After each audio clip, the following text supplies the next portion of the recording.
নমস্কার বন্ধুরা, ভদ্রসা study centre চ্যানেলে তোমাদের স্বাগতম। তোমাদের জন্য একটি গুরুত্বপূর্ণ আপডেট। ফাইন্যান্স ডিপার্টমেন্ট অর্থাৎ অর্থ দপ্তরের তরফ থেকে একটি নতুন নিয়োগ বিজ্ঞপ্তি জারি হয়েছে। গভর্নমেন্ট অফ ওয়েস্ট বেঙ্গল অর্থাৎ পশ্চিমবঙ্গ অর্থ দপ্তরের তরফ থেকে বিজ্ঞপ্তি জারি হয়েছে। এখানে তোমাদের যে পোস্টে নিয়োগটি করা হচ্ছে সেটা ডেটা এন্ট্রি অপারেটর পোস্টে নিয়োগ করা হচ্ছে, যেটা গ্রুপ সি ক্যাটাগরির অন্তর্ভুক্ত পোস্টে নিয়োগ করা হচ্ছে। এখানে তোমরা 23 জেলার প্রতিটি জেলা থেকে তোমরা আবেদন করতে পারবে। তোমরা অবশ্যই কমেন্টে তোমাদের জেলার নাম প্রত্যেকে জানাবে। কমেন্টে প্রত্যেকে তোমাদের জেলার নাম জানাবে, যাতে তোমাদের যখনই কোনো আপডেট আসবে সবার আগে সেই ইনফরমেশন পৌঁছে যায়। কিন্তু তোমরা এখানে 23 জেলার প্রতিটি জেলা থেকে এখানে আবেদন করতে পারো। তো এই যে নিয়োগের ব্যাপারে তোমাদের সম্পূর্ণ অথেন্টিক ইনফরমেশন আমি এই ভিডিওতে প্রোভাইড করব। এরকমই গুরুত্বপূর্ণ প্রতিনিয়ত আপডেট পাওয়ার জন্য অবশ্যই তোমরা চ্যানেলটিকে সাবস্ক্রাইব করে রাখবে, বেল আইকনটাকে অল করে রাখবে। তো চলো ভিডিওটা শুরু করছি, প্রত্যেকটি তথ্য তোমাদের কাছে তুলে ধরছি। তো তোমাদের এখানে যারা তোমরা আবেদন করবে, তোমাদের কিছু self attested photocopy of documents তোমাদের প্রয়োজন হচ্ছে। তো এখানে তোমাদের কি লাগছে দেখো। অ্যাডমিট কার্ড অফ মাধ্যমিক ফর এজ প্রুফের জন্য, অর্থাৎ তোমার বয়সের প্রমাণপত্র হিসাবে মাধ্যমিকের অ্যাডমিট কার্ড লাগছে। তারপরে তোমাকে রেসিডেন্সিয়াল প্রুফ হিসাবে তোমার ভোটার কার্ড লাগছে। তারপরে marksheet of all qualification up to graduation লেভেলের তোমাদের মার্কশিট, এবং তোমাদের প্রত্যেকটা একদম পুরো মাধ্যমিক থেকে শুরু করবে প্রত্যেকটা, কিন্তু তোমাদের মার্কশিট সার্টিফিকেট সবই কিন্তু তোমরা অ্যাটাচ করবে।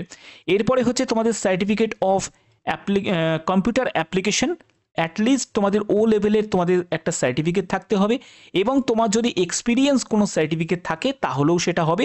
যদি এক্সপিরিয়েন্স না থাকে তাহলে কোনো অসুবিধা নেই। আবেদনের শেষ তারিখ হচ্ছে 31শে মার্চ 2025। ক্লিয়ার? এখানে তোমাদের বলে রাখি, কোনো রকম আবেদন মূল্য তোমাদের লাগছে না। তুমি যে কাস্ট থেকেই বিলং করো না কেন, কোনো কাস্টকে কোনো রকম আবেদন মূল্য দিতে হচ্ছে না। ক্লিয়ার? আচ্ছা, এবার দেখো এখানে তোমাদের সিলেকশন কিভাবে হবে। সিলেকশন যেটা হচ্ছে সেটা হলো অনলাইন মাধ্যমে তুমি আবেদন করবে, সেই আবেদনকে স্ক্রুটিনি করা হবে, এবং সেই স্ক্রুটিনি করার পরে যারা যোগ্য প্রার্থী তাদেরকে রিটিনের জন্য ডাকা হবে। এবার এখানে যে এমসিকিউ টাইপের রিটিন হবে, যেখানে কি কি সিলেবাস থাকছে সেটা একবার দেখে নাও। রিটিনের জন্য তোমাদের থাকছে, দেখো এখানে রিটিন টেস্ট হচ্ছে 70 মার্কসের তোমাদের রিটিন টেস্ট হচ্ছে। এই 70 মার্কস রিটিন টেস্টে, এবং তোমাদের যেখানে তোমাদের কম্পিউটার নলেজের ওপর তোমাদের 20 মার্কস থাকবে, ঠিক আছে, কম্পিউটার টেস্টের ওপর 20 মার্কস থাকছে, ইন্টারভিউতে থাকবে 10 মার্কস থাকছে, অর্থাৎ 70 নম্বরের যে রিটিন এক্সাম হবে, এই রিটিন এক্সামে জেনারেল ইংলিশ থাকবে 10 মার্কস, তারপরে নিউমেরিক্যাল অ্যাবিলিটি থাকবে, সেখানে হচ্ছে নিউমেরিক্যাল অ্যাবিলিটিতে থাকছে 20 মার্কস, তারপরে জিকের অ্যান্ড কারেন্ট অ্যাফেয়ার্সের ওপর থাকছে 20 মার্কস, এবং কম্পিউটার নলেজের ওপর তোমাদের থাকছে 20 মার্কস। ঠিক আছে, তো এই রকমভাবে তোমাদের 70 মার্কসের তোমাদের পরীক্ষা হচ্ছে, 70 মার্কসের রিটিন এক্সাম হচ্ছে। তো আবেদন করার জন্য এই যে লিঙ্কটা আমি ডেসক্রিপশানে দিয়ে দেবো, তোমরা সেখান থেকে ডাইরেক্ট আবেদন করতে পারবে। তো এখানে আর কি তোমাদের ক্রাইটেরিয়া ফুলফিল করতে হবে দেখো। এডুকেশন কোয়ালিফিকেশন হচ্ছে গ্র্যাজুয়েশন। তুমি যদি যে কোনো শাখায় গ্র্যাজুয়েট হয়ে থাকো অ্যাপ্লাই করতে পারবে, আর্টস হোক, সায়েন্স হোক বা কমার্স হোক, যে কোনো শাখায় গ্র্যাজুয়েট হলেই আবেদন করতে পারবে, এবং তোমাদের অ্যাটলিস্ট ও লেভেলের সার্টিফিকেট থাকতে হবে, মানে কম্পিউটার সার্টিফিকেট থাকা প্রয়োজন আছে। 1/1/2024 হিসাবে তোমাদের এজ ক্যালকুলেট করতে হবে। তোমার বয়স 18 থেকে 40 বছরের মধ্যে হতে হবে, এবং দেখতে পাচ্ছ যে applicant must B A resident of West Bengal, অর্থাৎ যারা ওয়েস্ট বেঙ্গলের স্থায়ী বাসিন্দা তারাই আবেদন করতে পারবে, সে যে জেলা থেকেই হোক না কেন। 23 জেলার প্রত্যেক জেলা থেকে তোমরা এখানে আবেদন করতে পারো। ঠিক আছে, কিন্তু তুমি যদি ওয়েস্ট বেঙ্গলের বাইরের স্টেট থেকে বিলং করে থাকো তাহলে কিন্তু আবেদন করতে পারবে না। ক্লিয়ার? আচ্ছা, এবার দেখো তোমাদের কোন কোন জায়গায় তোমাদের পোস্টিং হয়ে যাবে, যেটা হলো কৃষ্ণনগর 1, কৃষ্ণনগর 2, কল্যাণী, এইসব জায়গায় তোমাদের পোস্টিং হয়ে যাবে। ভ্যাকেন্সি তোমরা দেখতে পাচ্ছ, তোমাদের ভ্যাকেন্সি দেওয়া আছে, এবং তোমাদের বেতন কত টাকা পাবে। বেতন যেটা পাবে সেটা হচ্ছে তোমরা 20,000 টাকা এখানে কিন্তু সর্বোচ্চ তোমাদের প্রতি মাসে তোমাদের বেতন দেওয়া হবে।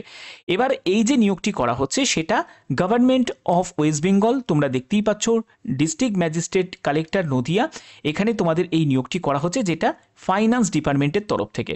ফাইন্যান্স ডিপার্টমেন্টের তরফ থেকে দেখো, finance department government of West বেঙ্গলের তরফ থেকে বিজ্ঞপ্তি জারি হয়েছে, যেখানে তোমাদের গ্রুপ সি ডিও পোস্টে এই নিয়োগটি করা হচ্ছে।